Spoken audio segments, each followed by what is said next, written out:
Ni hao to the many science fiction fans in China. My name is RDavis, and I'm very honored to be greeting you for the opening of the China Science Fiction Convention again this year. Given the many challenges of the pandemic, the fact that this convention has continued on and been consistent is an inspiration to the fans and to authors all over the world.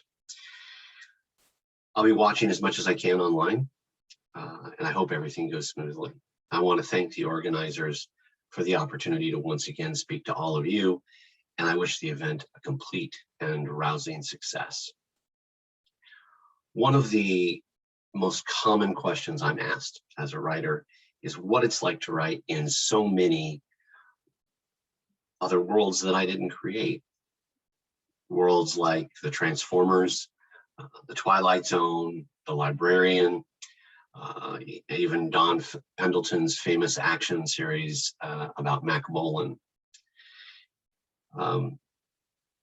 So my career in this field, my very first novel that I sold was actually a Tom Clancy's Net Force book. But I'm going to start with one that is perhaps more widely known, which is the Twilight Zone. And this series was a 3-book series written by, it was 3 books written by 3 different authors. And I wrote the second one called A Gathering of Shadows. And, you know, anytime you write in a new world, there's challenges, but when you write in a world as well known as Twilight Zone that has a very specific kind of tone and feel to it, there are challenges. Sometimes those challenges force you to be stronger as a writer, and sometimes they force you to do things that you didn't even know you could do. But quite often, particularly when you're working with all new characters rather than established characters, the challenges aren't as great, I don't think, because you have a lot of flexibility to tell the story while staying just within a general tone that the audience and the fans would expect. But then my next big challenge was a lot bigger. And that began with this book, which you can't see. There we go. It's kind of in and out. Was the second in the Transformers trilogy called Annihilation. Here's the large science fiction book club version. And as you can see, there's a different name on that. Let me point that out right up here. David Cayenne, that's me. Yes, I'm not just RDavis, I'm also David Cayenne. Scott Cienson, who's unfortunately no longer with us, wrote the first book in the series, and the publisher and the fans felt like he hadn't quite nailed it, which happens sometimes. You can be as big a fan of a franchise as you want and still not quite be there, and that's okay. Scott was a good guy and actually wrote the first of the Twilight Zone books that I was in, or that Twilight trilogy. And so the publisher came to me and asked me to write books 2 and 3 because they knew I was a big fan of Transformers. And so I read the first book. And the difference here is really that, of course, Transformers has fans all over the world. When I was in China visiting just a couple of years ago for this conference, I think there was a 30-foot statue of Bumblebee in the lobby of the hotel. So, you know, Optimus Prime and Starscream and Megatron and Bumblebee, they all have very specific voices and ways that they act, and the fans have expectations about that, and it's a big fan base and it's very challenging. And so, you know, it was really a tall order. And so to tell a quick story about it, the very first thing I did was drop a nuclear bomb on Las Vegas and kill off a whole bunch of characters to try and narrow the focus down. mostly to what I think the fans of Transformers really want, which is the Autobots and the Decepticons. And I wrote the second and third book of that trilogy.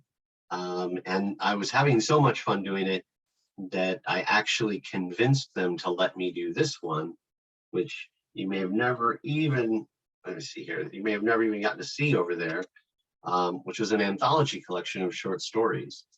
And all of the writers who were a part of this, some of whom, like Simon Furman and Alexander Potter and Robert Skur, were, of course, really well known, but they were all freed up to tell any story they wanted to tell because we convinced them that it was not going to be part of the Transformers universe canon.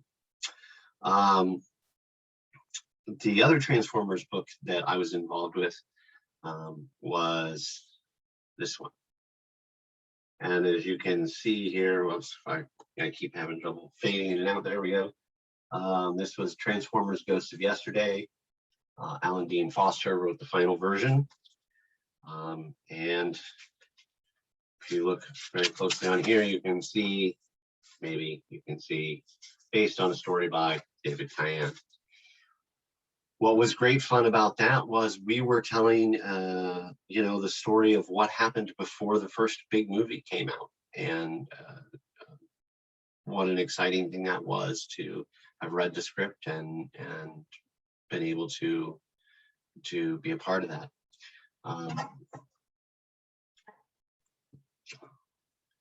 This is one of 9 of the Mac Bolan books that I wrote.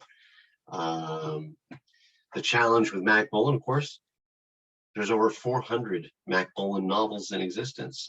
He's been around forever, and you have to know your military history. You have to know the kinds of weapons they use, the kind of tactics that he uses, and all of the side characters use. And in that particular book, a quick fun story about that was I wrote the whole book where I wanted it to be more like James Bond and less, a little less just straight action. And the whole thing was predicated on one simple thing, Mac Bolan being able to fly a plane. And unfortunately, I didn't know until after I turned the book in that Mac Bolan couldn't fly a plane. So that one required kind of an overhaul because no one had ever told me that. And so you get these little moments where when you're working in an established universe and an established world that you didn't know what to expect. Finally, I'll mention this one, The Librarian. This was the novelization of the very first movie, which of course they've made, I don't know, 3 or 4 or 5 movies, and there was a television series. This was the novelization of that script. And it was really challenging. I had less than a month to write it, and they were shooting while I was writing it, so there were changes happening to the script at the same time, and I wasn't allowed to add or subtract, so it had its challenges. But there's nothing quite like seeing something that you've written, even in novel form, brought to life on the screen. And that was the highest rated movie of the TNT network of that year. For me, the biggest part of doing this kind of work is that you have to enjoy the characters and the worlds that you get to be a part of, and perhaps even add a little something to. I talked about the Transformers and killing off all those characters, but I also got to add a villain to that universe named Alistair Greaves, who was basically behind so many things. And it was great fun to be able to do that and to have that little piece of the world added. When with the Ghost of Yesterday story, I wrote the original story, and then they asked Alan Dean Foster to sort of write the novel version of my story. And you know, we got to reveal what happened before the movie, and how the Decepticons ended up on Earth. And it was just great fun to be a part of that, and really challenging too, because in the case of that project, it wasn't just us. It was DreamWorks Studios and the publisher and Hasbro and the comic book company and the game company and all of these things. So there were a lot of different people involved, and a lot of different people answering questions with different ideas, from everything from how tall is Optimus Prime to how long does it take for one of the Autobots or Decepticons to shift forms or to take on a new form. You know, every world has its challenges, every world has its joys. I want to thank you for the opportunity to talk with you a little bit about some of my experiences writing in these amazing worlds of popular science fiction, and for the honor of being a part of the China Science Fiction Convention once again.